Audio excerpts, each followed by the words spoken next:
안녕하세요. 오늘은 콘텐츠 연말 결산을 해보려고 합니다. 저는 자칭 타칭 콘텐츠를 굉장히 많이 소비하는 사람이기 때문에 이런 콘텐츠를 한 번쯤은 해보고 싶었거든요. 근데 아무도 관심을 가지지 않을 것 같아서 실제로 지금도 아무도 관심을 가지지 않겠지만 그거 아시잖아요. 요즘에 약간 이런 연말 결산 이런 콘텐츠 트렌드가 있다는 것. 거기에 자연스럽게 편승하면서 자연스럽게 내가 해보고 싶었던 걸 할 수 있겠다라는 생각에 이 기회를 틈타서 이 컨텐츠를 찍기로 마음을 먹게 되었습니다. 사실 잘할 자신은 없는데 그냥 제가 워낙에 많이 보는 편이다 보니까 조금 이야기를 나누고 싶었어요. 영업을 좀 하고 싶었어요. 이제 영화 이야기를 해보도록 하겠습니다. 저는 올해 영화를 80개를 봤어요. 꽤 많이 본 거라고 생각해요. 왜냐면 저는 원래 물론 영화 자체도 정말 좋아하지만 좀 더 시리즈를 잘 챙겨보는 경향이 있었어요. 영화는 뭔가 한 번 진득하게 앉아가지고 집중해가지고 봐야 하는 게 살짝 부담감이 있었고요. 그리고 연출 이런 거에 있어서 눈을 떼지 않고 뭔가 진짜 집중해서 봐야 되잖아요. 근데 시리즈는 그냥 뭐 소리만 틀어놔도 되고 대충 딴 거 하면서 봐도 되고 마음이 편하거든요. 그래가지고 이제 시리즈를 좀 더 즐겨 봤던 건데 이제 시리즈 어차피 볼 것도 없고 그리고 영화라는 이 예술 작품에서 내가 느낄 수 있는 것들이 더 크다고 생각을 했고 또 영화 공부를 해야겠다는 뭔가 개인적인 그냥 필요성을 느껴서 이제 영화를 좀 고전 영화도 많이 보고 좀 유명한 그런 클래식한 영화들을 좀 더 진짜 의도적으로 찾아보는 그런 한 해였습니다. 그래서 저는 뭐 옛날에 유명했던 영화 그리고 완전 그냥 클래식이 되는 고전 영화 그리고 뭐 최근 영화까지 굉장히 다양한 영화를 봤고 그게 이제 80개가 됐던 거고요. 제가 본 영화 중에 이제 몇 개를 영업하고 싶은 몇 개를 뽑아봤습니다. 근데 제가 옛날 영화도 많이 봤다고 했잖아요. 그래서 이 옛날 영화를 내가 올해 본 영화 베스트 뭐 탑3 이렇게 넣기에는 조금 뒤늦은 뒷부분 감이 있어가지고 그런 영화들 제외하고 내가 올해 영화관에서 봤거나 뭐 올해 우리나라에 들어왔거나 올해 개봉했거나 이런 영화들로 베스트 3를 일단 먼저 소개해 드리려고 합니다. 먼저 첫 번째, 추락의 해부. 이 추락의 해부는 굉장히 유명한 작품이죠. 칸 영화제 황금종려상을 수상한 그런 영화인데 모르시는 분들을 위해 설명을 드리자면 이 줄거리를 남편의 추락사로 한순간에 이제 유력 용의자가 된 작가 산드라의 이제 진실을 밝혀내는 그런 법정 영화라고 보시면 돼요. 법정물이에요. 이 부부가 시각장애를 가진 아들이 있는데 이 아들의 증언 그리고 그 외에 여러 가지 단서들을 통해서 사건의 경위를 따라가는 게 이 주 스토리예요. 근데 그 과정에서 이제 산드라가 진짜 범인인지 아닌지는 딱히 중요해지지 않아요. 연출적으로.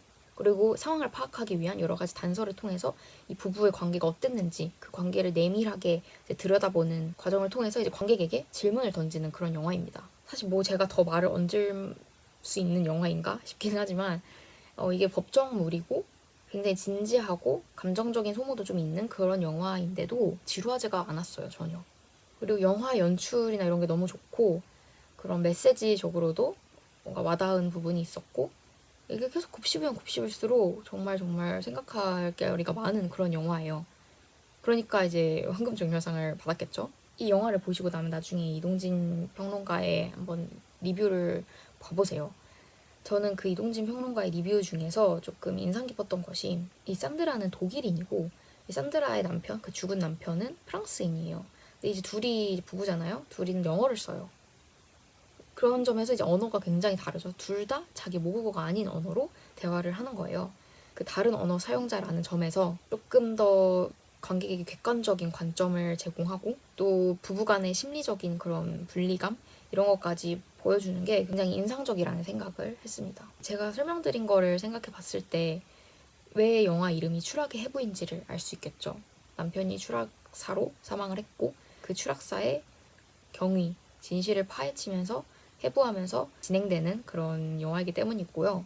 이 영화는 실제로 해부하면 해부할수록 정말 맛있다는 생각을 해봅니다.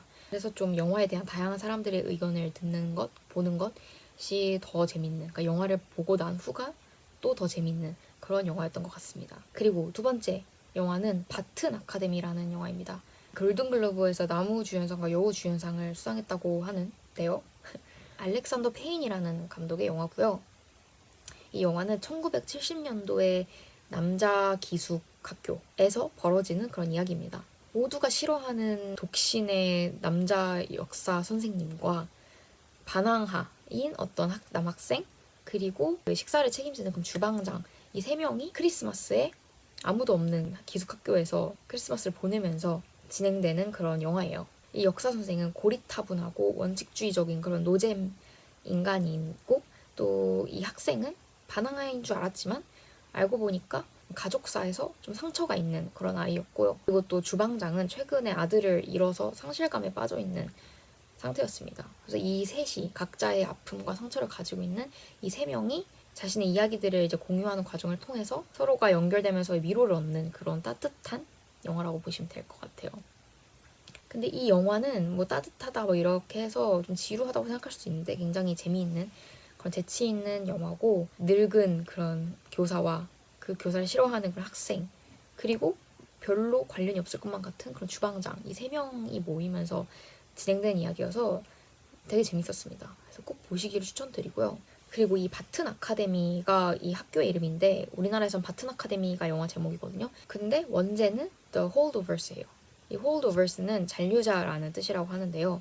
이 잔류자가 실제로 이제 크리스마스에 학교에 남아있는 사람들을 의미할 수도 있지만, 그 외에도 약간 그 고리타분한 그런 역사교사, 사람들과 어울리지 못하고 사람들이 싫어하는 그런 역사교사, 좀 뒤떨어진, 시대에 뒤처진 그런 남아있는 그런 교사의 처우를 보여주는 것 같기도 하고, 또 이 세 명의 인물들이 인생에서 느끼는 그러한 상실감과 뭔가 잔류감 이런 것을 의미하기도 하고, 아무튼 그렇게 각자의 사연을 가진 이 캐릭터들이 학교에 남으면서 서로 연결된다라는 의미를 잘 내포하고 있는 그런 좋은 제목인 것 같아요. 그래서 조금은 아쉬웠다. 바튼 아카데미라고 들었을 때 정말 무슨 내용인지 상상이 안 가잖아요. 물론 잔류자들 막 이런 식으로 나오면 더 모르겠지만, 아무튼 그래서 원제가 훨씬 좋았다라는 것을 조금 공유해 드리고 싶었어요. 그리고 세 번째 영화는 클레오의 세계라는 영화입니다. 여러분들도 보셨겠지만 제가 방에 영화 포스터가 3개가 붙어 있어요.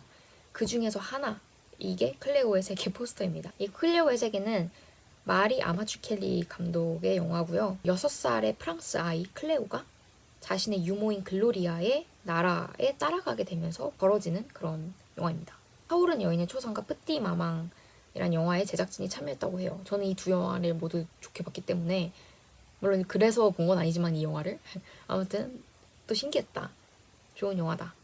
무튼 글로리아는 이제 원래 본인의 가정이 있지만, 아들, 딸들이 있지만 돈을 벌기 위해서 프랑스로 넘어가서 유모 생활을 하면서 이제 돈을 벌었던 것이고, 글로리아의 어머니가 돌아가시고 딸이 결혼하게 되면서 여러 가지 이런 가족사 때문에 이제 원래 돌보던 클레오를 떠나게 되었던 거예요. 근데 클레오가 워낙 글로리아를 좋아하고 따르다 보니까 나도 따라갈래 해서 여름 방학 동안에 그 글로리아의 원래 모국인 카보베르데라는 곳에 따라가게 되는 겁니다. 카보베르데 들어보신 적 있어요? 저는 처음 들어보거든요. 아마 처음 들어보실 텐데 그 서아프리카 쪽에 있는 작은 섬 나라래요. 포르투갈어를 써요.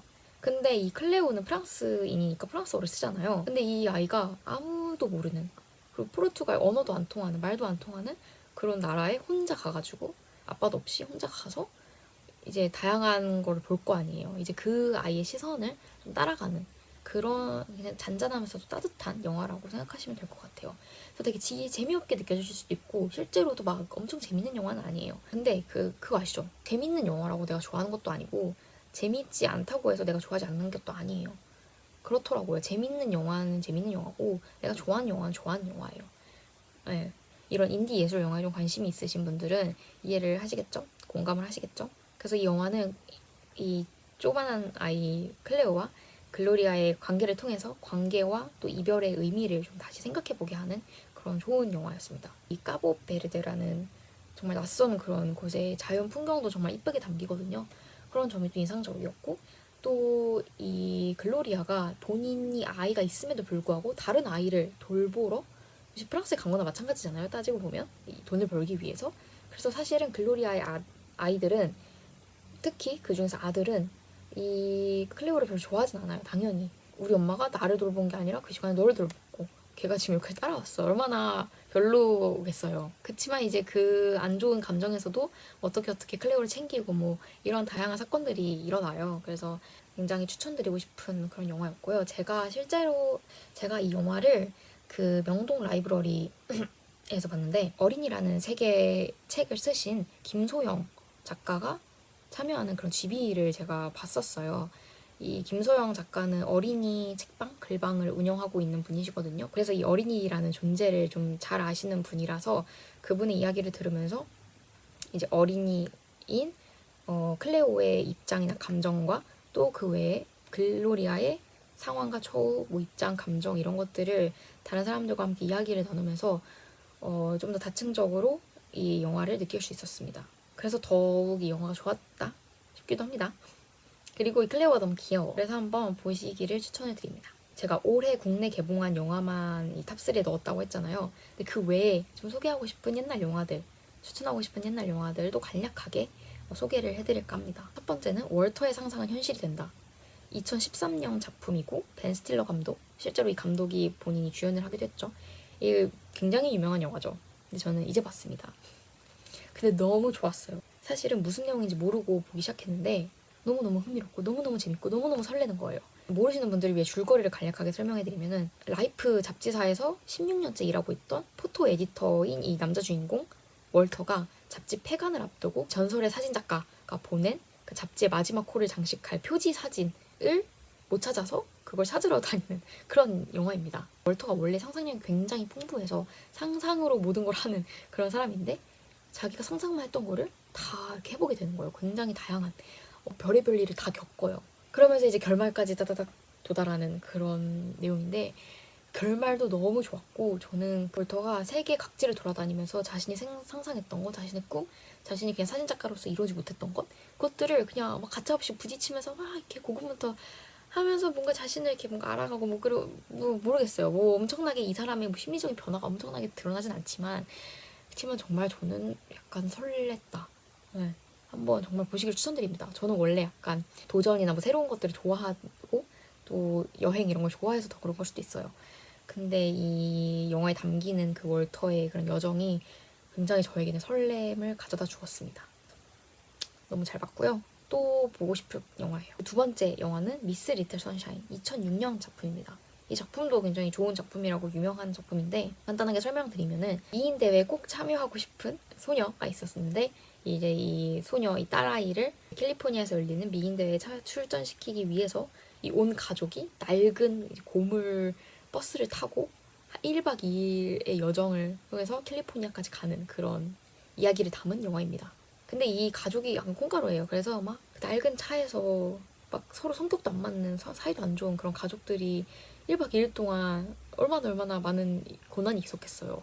서로 싸우기도 엄청 싸우고 또 버스가 막 고장나거나 막 이런 식으로 해서 굉장히 많은 고난이 있었지만 결국은 캘리포니아까지 그 아이를 이제 데려다 주게 되죠.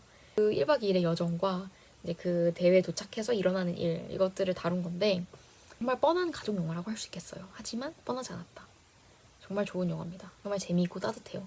내가 오늘 따뜻하다는 말을 몇 번이나 썼는지 모르겠지만 정말 좋은 영화니까 한번 보시길 추천드립니다.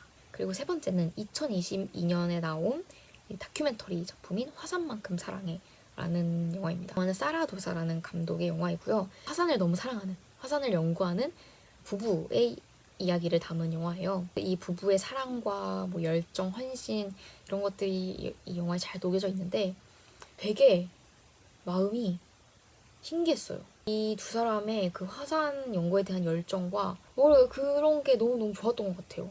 나는 뭔가 없는 것 같은 그런 열정과 이 사람들의 단어가 너무 한정적인데 저는 사실 다큐멘터리를 좋아하지 않거든요. 근데 평이 좀 좋고 이 포스터가 좀 마음에 들어가지고 봤는데 너무 좋은 영화였습니다. 그 사람들의 뭐 가치관이나 그 삶에서 오는 의미들 그런 것들이 저에게 조금 깊숙이 다가왔다. 그리고 다음 추천해드릴 영화는 I Am Love라는 2009년 루카 구아다니노 감독의 작품입니다. 이 감독은 Call Me By Your Name 그리고 챌린저스를 찍은 감독이기도 하죠.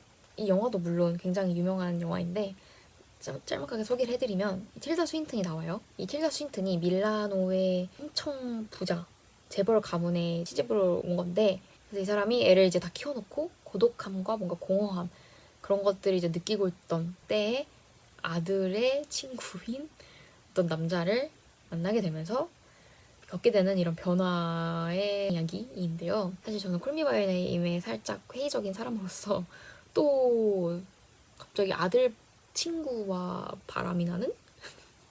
뭐지? 약간 싶은, 저는 불륜에 살짝은 회의적이기 때문에, 왜냐면 불륜이 이런 예술 작품의 소재로 굉장히 많이 쓰이잖아요. 근데 사실 저는 그렇게 조금은 거리를 두고 싶은 그런 소재인데, 근데 이 영화는 불륜을 다루고 있긴 하지만 이 틸다 스윈튼이 굉장히 답답한 이런 재벌 가문에서 어떤 심리적인 변화를 느끼고 이 남자를 만나면서 어떻게 그 가문을 나오고 싶어 하는지 뭐 그런 일련의 뭐 감정적인 과정, 심리적인 과정 이런 것들이 굉장히 좋았고, 또 이게 이탈리아잖아요. 너무 아름답게 감각적으로 이 영화를 잘 만들었어요. 콜미 바이 네임처럼 그 상대가 아들 친구라는 것이 막 엄청 중요한 건 아니라고 생각을 해서 그걸 좀 제외하고 생각했을 때 굉장히 좋은 영화다 라고 생각을 했습니다. 그리고 마지막 영화는 2011년에 나온 우리도 사랑일까라는 작품입니다. 이 영화는 사라 폴리라는 감독이 연출을 한 작품이고요. 결혼 5년 차인 프리랜서 작가 마고가 여행에서 우연히 만난 데니얼과 사랑에 빠지게 되면서 이제 일어나는, 이것도 불륜이에요. 제가 불륜의 회의적이라고 했는데 아무튼 근데 이 남자가 여행 중에 우연히 만났다 했잖아요. 근데 알고 보니까 이웃집인 거야. 근데 또 이게 이 틸다 스윈튼처럼 자기가 원래 굉장히 이 결혼 생활이 막 맞지 않고 힘들고 이랬던 게 아니에요. 이 마고는 완전 신혼처럼 깨가 쏟아져.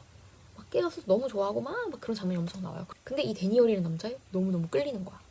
근데 이 데니얼은 독신이거든요. 미혼이거든요. 서로 알잖아요. 우린 이루어질 수 없는 사랑이라는 걸.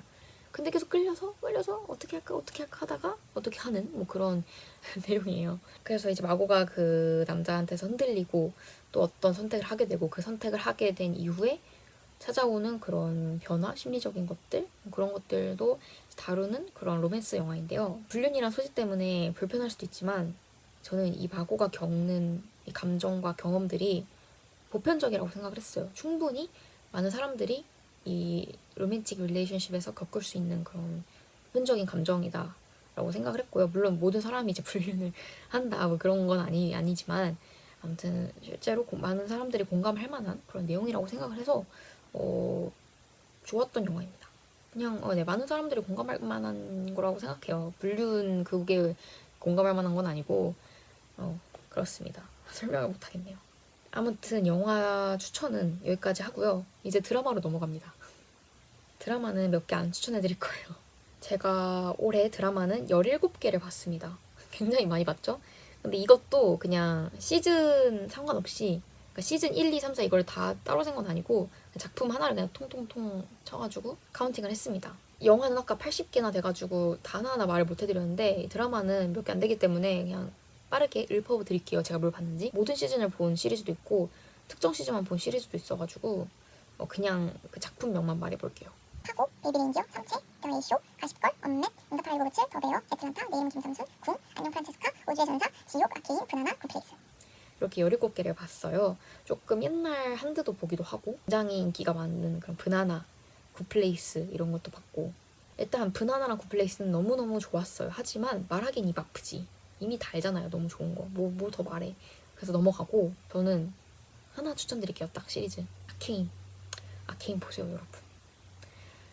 너무 재밌어. 저는 사실 롤 안 해요. 저는 롤 세계관 아무것도 모르고 저는 원래 게임 안 하는 사람인데 그냥 잘 만들었다길래 예전에 이제 시즌 1을 봤었거든요. 근데 너무 재밌는 거예요. 너무 잘 만들고. 그래서 이제 시즌 2를 기다리다가 올해 딱 오픈이 돼가지고 보게 된 거죠. 근데 더 좋아. 정말 너무 재밌어요. 시즌2가 너무 많은 것들을 말하려다 보니까 이제 연출적인 거나 스토리적으로 뭐 좀 아쉬운 점이 있기는 하지만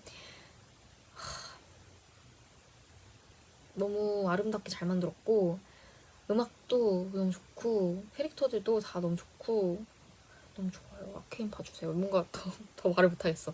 대충 설명을 드리자면 필트오버라는 지상 도시, 굉장히 소수의 계층의 사람들만 살고 있는 잘 사는 그런 상류층의 도시, 메인 도시가 있고 그리고 그 외에 사람들이 피폐하게 살아가는 지하 도시가 있어요.